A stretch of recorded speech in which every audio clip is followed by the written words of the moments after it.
I know it's been a little while since we've done any trail building, and that's for two main reasons. One is that lumber is ridiculously expensive right now. And two is that it was so dry we couldn't do anything with dirt. And when the weather finally did change, we got a foot of snow. But for the next week or two, we should have some decent weather for building. So far, we've built some pretty rad stuff on the property. Things like the jank plank, Moby's deck, the crank plank, and the raised rock garden make for a pretty fun but intimidating time.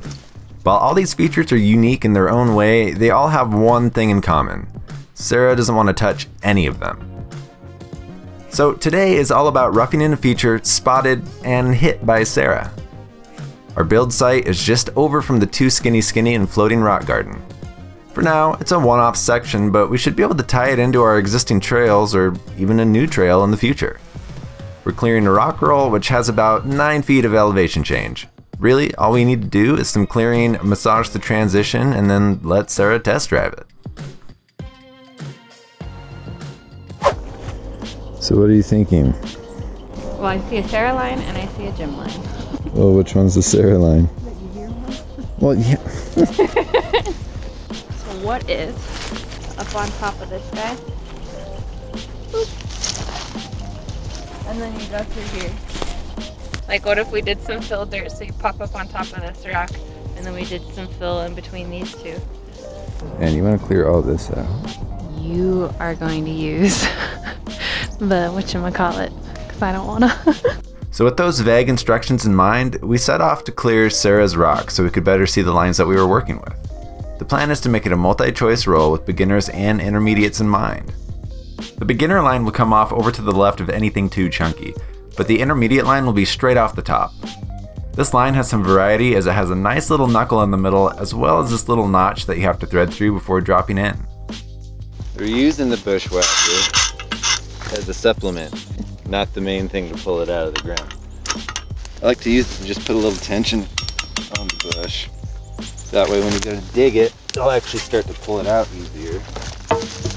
And you can find the roots a little better.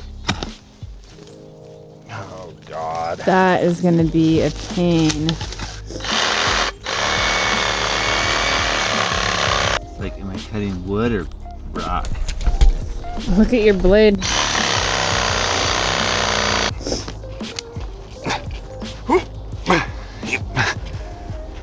This is pure entertainment right here.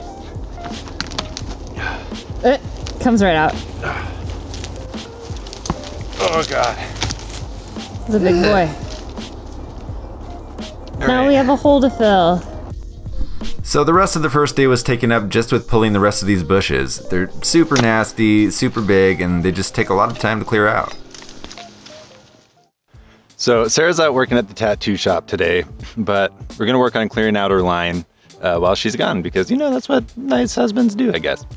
But what I wanna do is, instead of clearing all of this rock off, it's got a bunch of moss and stuff on it, which isn't good for riding on, but it makes it look nice. What I thought we would do is just cut strips in the moss. That way you can actually see the line coming down and it'll still retain that mossy goodness. We have a little bit of work to do here at the bottom of the rock for the transition because right now it's kind of a 90-degree angle, so we'll need to fill that in a little bit. But I think for the landing area, I kind of want to leave it off camber. I don't know if Sarah's going to like that a whole lot, but it'll add to the different style of terrain rather than just making it super bermy, easy and flowy. It'll make us better. It'll make Sarah better, and it'll make me better at riding. Not as a person, there's no hope for that, but there's a dog at the top. Boop. Being right by an outcropping of rocks means that there are tons scattered in the ground for us to use for our trail. While trying to make any transition or trail with large stone, there's really no rhyme or reason to it. You just have to play with the rock until you find a shape close enough to what you were thinking. After you have your general shape dialed, just stuff other rocks, sticks, dirt, or whatever in and around the rock to keep it from rocking around or shifting any. Now to cut in our little mossless line. Obviously we'll be going straight down from here, but having a visual aid cut into the foliage will take any guesswork out of where you should be aiming. The stuff is pretty easy to tear completely off, so we'll have to chop in some solid cuts to take off only what we want to while leaving the rest. It still turned out a little sloppier than I'd wanted, but that's probably from stepping on it and slipping around all day. But we got the point across. So with the entrance to this roll, we're trying to make it through these two little keyhole sections. There's one that the camera's on right now, and then there's this one that leads straight into the drop. I'm not gonna do too much. We're gonna clean them out, see how deep they are. We might need to add a little bit of fill, that way we don't get any pedal strikes. Thinking more of progression rather than punishment on this feature. After taking a little bit of time to get these things cleared out, it quickly became pretty obvious that the first keyhole, is that what you call them? I mean, that's what I've always called them. Anyway, the first one is too tall on each side to keep from pedal striking, so we'll have to add some fill. It's so rocky right here that getting a shovel into the dirt isn't really manageable, so instead, we'll stick with the same thing of using rocks to form this part of the trail. Though, stacking a bunch of rocks here does have me a little concerned, as it might up the difficulty just a little too much for Sarah's confidence. So I didn't really want to take out this first keyhole section, but for now, I think it's a good idea. These rocks are easy to take out, so in the future, when we get more confident on this feature, we can take them out and just make it a little bit sketchier. But for now, I think this will be good. Getting really close to wanting to try this thing out, make sure it's not too sketchy. That's better. With everything in place and all the tools picked up, it's time to give this thing a quick test to see if it's Sarah ready.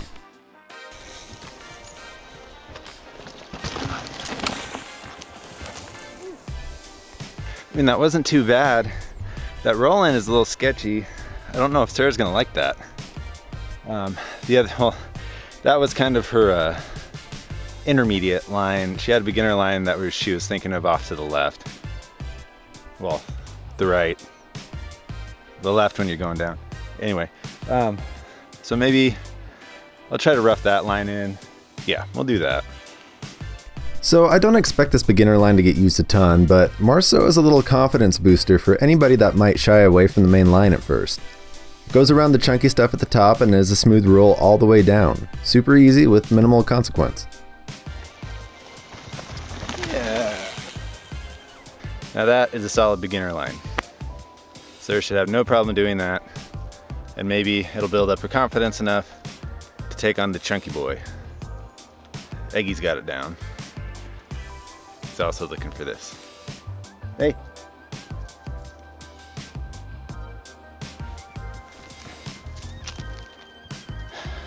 Mountain goat Doug. Now that the run is prepped and ready to go, it's time for the wife to give it a try.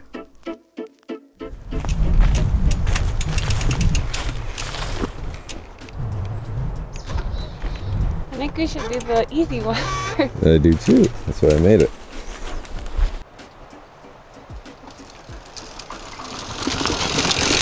Nice. So how was the easy roll? Really easy. Really easy? Is it too easy? Really easy. Alright, well that's good. Now. Are you gonna try the other one? Oh, I don't know. You don't know. I would like to.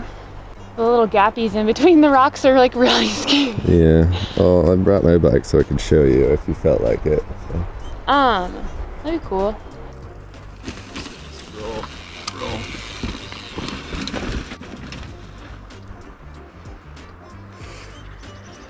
You follow Dad the whole time with that in your mouth, really?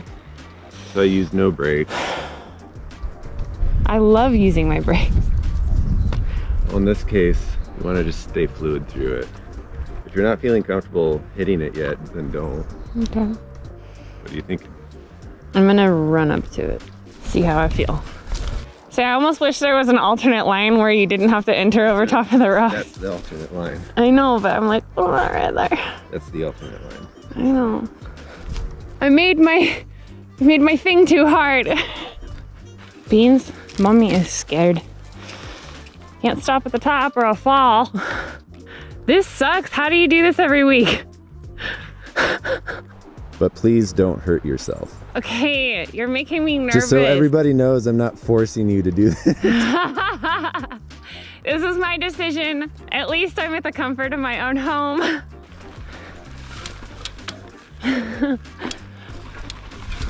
No, it's so scary.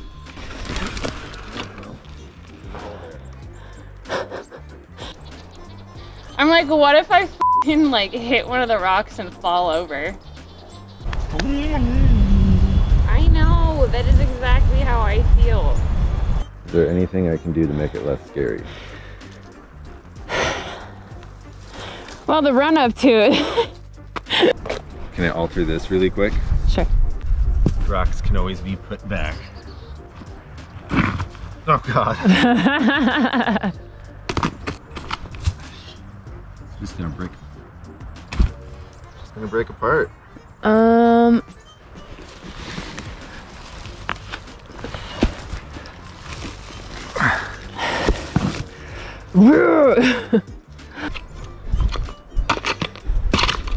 So now you have one less thing to get around. So we're gonna go here, and then we're gonna be like, boop. I think the hardest part is getting out of my own head. All right, updated trail. Take 2. You okay? Do you feel better about it? No? All right. Still nerve-wracking. I know.